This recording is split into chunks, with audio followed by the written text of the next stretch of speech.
Українці, українки. Ukrainians, our defenders, we have three important pieces of news. First, the European Union is gradually moving towards the implementation of the sixth sanctions package. Frankly, achieving this is very difficult, because this sanctions package is primarily about oil. Finally, the world is giving up Russian oil. Moreover, other countries which produce much better and lighter oil are preparing to replace Russian supplies. Therefore, huge revenues are lost for the aggressor state in this sphere. Of course, Russia is constantly trying to counter this. It has long enjoyed the flow of petrodollars and does not want to be weaned off it. But it has to. It has to get used to the fact a very painful reduction in income is an inevitable consequence of the war for its culprit, for the Russian state. The second piece of news is that the United States has confirmed at various levels that modern HIMARS are being sent to our country. These weapons will really help save the lives of our people and protect our land. I am grateful to President Biden, all our American friends and the people of the United States for their support. We are looking forward to it. We also expect good news about the supply of weapons from other partners. For example, today we have a new package of defense aid from Sweden. I am very grateful to the leadership of this state. We are working to bring the supply of modern combat systems to a much higher level. Third, more and more embassies resume their full-fledged activities in Kyiv. As of today, there are already 50 of them. This is very important not only in practice, for the work of diplomats, but also on a symbolic level. Every new embassy that returns to our capital is the testament to the faith in our victory, faith that Ukraine will be able to defend its statehood in this war unleashed on our land by the Russian Federation.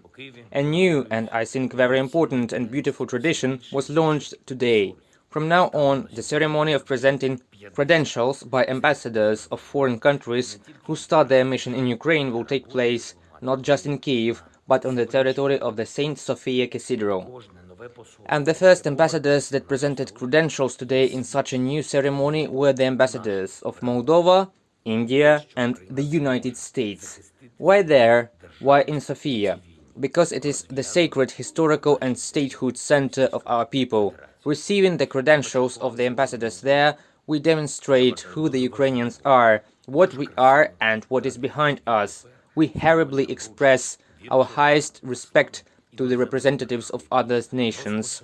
We open up to them, and at the same time we show that we expect from them the same respect, the same sincerity to the Ukrainian people, to our interests and to our history. Immediately after the ceremony, I spoke with the new ambassadors. Impressions are good, I hope for productive work. Today there were two important addresses to the Luxembourg Parliament and to the participants of the Security Forum in Bratislava, which was attended by President of Slovakia Zuzana Chaputova, President of the European Commission Ursula von der Leyen, and other friends and partners of our country. Of course, the key task is still to accumulate maximum support for Ukraine. First of all, defensive, financial, and of course political. Almost every address leads to increased assistance to our state. It is very important that now, in a few weeks, we are waiting for the answer of the European Union on the issue of candidate status for Ukraine. We are very much looking forward to it. And I am grateful to all those who have already spoken in support of our state, in support of the candidacy.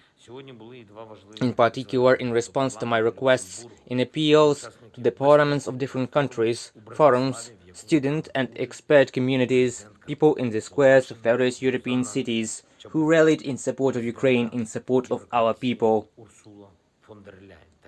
We must understand that Russia has now mobilized all its forces to thwart Ukraine's European movement, and every tool, especially public debates and appeals, must be fully used. The situation in Donbass has not changed significantly in a day. We had some success in the battles in Severodonetsk, but it's too early to tell. The situation there is the hardest now, just as in the cities and communities nearby, Lysychansk, Bakhmut and others. Many cities are facing a powerful Russian attack. The Russian army uses all its armed capabilities and does not count people at all. It is especially cynical that in the first line of the offensive, the occupiers very often use those people who were recruited into their army in the previously occupied territory of the Donetsk and Luhansk regions. Russian soldiers often simply hide behind these so-called mobilized.